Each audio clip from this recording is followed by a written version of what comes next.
भारत जोड़ो यात्रा के बाद से, क्या यही सबसे बड़ा जख्म है आज की तारीख में बीजेपी के लिए कि राहुल गांधी वहां भी वही बात कह रहे हैं और जिसको ये एक नैरेटिव सेट करने की कोशिश हो रही है कि राहुल गांधी हमारे देश की इज्जत, हमारे देश की जो बातें हैं वो वहां जाकर उछाल रहे हैं और उससे हमारा देश जो है वो डाउन हो रहा है, हमारे देश की इज्जत जो है वो नीलाम कर रहे हैं राहुल गांधी। ये कहां तक कितना सही है और इसको किस रूप में देखा जाए, जो नैरेटिव सेट किया जा रहा है उसमें कितना दम है, ये समझने की कोशिश करते हैं आपसे। जी राजीव जी, राहुल गांधी को तो शुक्रिया कहना चाहिए बीजेपी का, इसलिए क्योंकि अगर ये प्रोग्राम आज आप क्यों कर रहे हैं, हम यहाँ 6 लोग बैठे हैं आपके अलावा होली के दिन, क्योंकि बीजेपी के लोग इस पर रिएक्ट कर रहे हैं। अगर राहुल गांधी ने कोई प्रेस कॉन्फ्रेंस की, कोई प्रेजेंटेशन दिया, कोई भाषण दिया जो कल दिया था, उस पर आज हम चर्चा क्यों कर रहे होते? वो चर्चा इसीलिए कर रहे हैं क्योंकि रविशंकर प्रसाद ने आके प्रेस कॉन्फ्रेंस की, उनके कई प्रवक्ता उतर आए हैं, आईटी सेल लगा हुआ है, तो खबर को जिंदा रखने का काम, राहुल गांधी खबर को जिंदा रखने का काम तो बीजेपी कर रही है, पहली बात। दूसरी बात कि देश बदनाम कैसे होता है, मैं रविशंकर प्रसाद पे भी आता हूं, लेकिन देश बदनाम कैसे होता है राजीव जी? देश बदनाम तब होता है जब देश का प्रधानमंत्री विदेश की धरती में जाके कहे कि पिछले जन्म के पाप थे जो भारत में पैदा हो गए। देश बदनाम तब होता है जब एक उद्योगपति गौतम अडानी का नाक कटा हुआ फोटो विदेश की पत्रिका के कवर पेज पे छपता है और उसमें यह लिखा जाता है कि प्रधानमंत्री मोदी के करीबी, तब देश बदनाम होता है। देश बदनाम तब होता है जब बेकसूर यहाँ पे मुसलमान झूठे कहानियों पर लिंच कर दिए जाते हैं।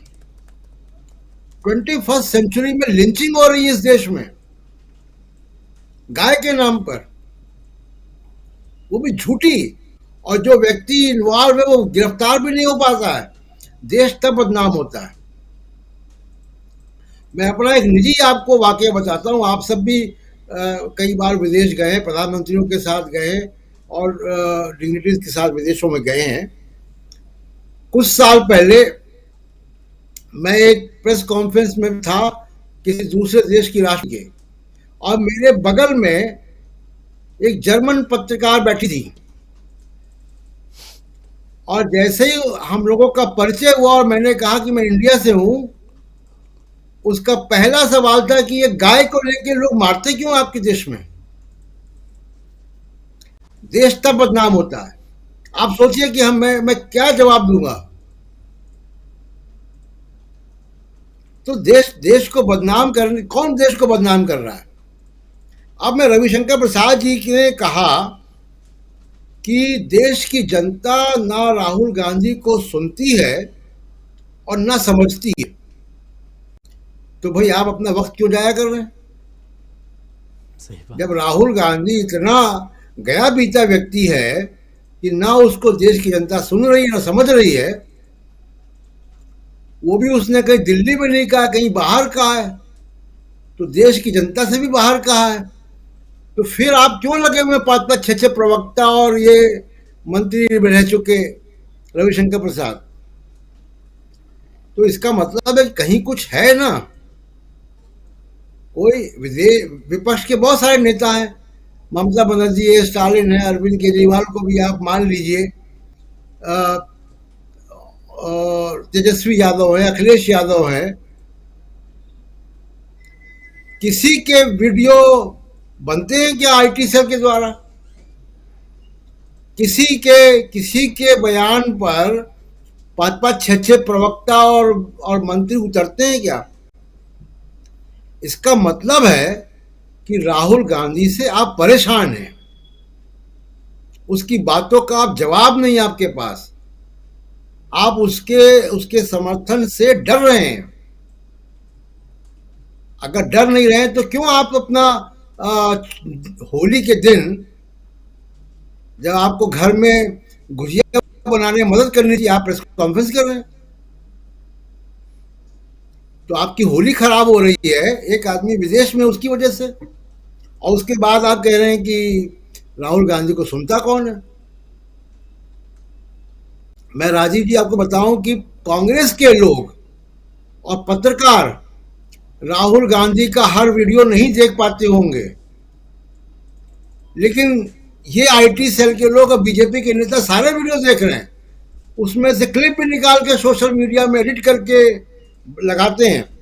अब इन्होंने कहा राजीव प्रसाद जी ने, रविशंकर प्रसाद ने, कि साहब वो पार्लियामेंट में बोल रहे हैं और एक उद्योगपति से संबंध बता रहे हैं, प्रधानमंत्री के तमाम अनर्गल बातें कह रहे हैं, ये उन्होंने कहा और उनको बोलने दिया जाता है। तो मेरा अनुरोध रविशंकर प्रसाद जी से होगा कि वो स्पीकर से कहकर राहुल गांधी की जो स्पीच उड़ाई गई है उसको रिस्टोर करा दे रिकॉर्ड्स में। दो बातें नहीं करनी चाहिए ना, कहां बोलने का मौका मिला। बोलने का मौका मिलने के बाद अगर आप काट दें, अभी मैं आपके चैनल पे आके बात कर रहा हूं, आधे घंटे बाद आप इसको डिलीट कर दें वहां से, यूट्यूब से, तो ये तो कोई बात नहीं हुई ना। तो रविशंकर प्रसाद इसको रिस्टोर करवाए ना वो स्पीच। तो बहुत सारी बातें हैं राजीव जी, मतलब जी बिल्कुल।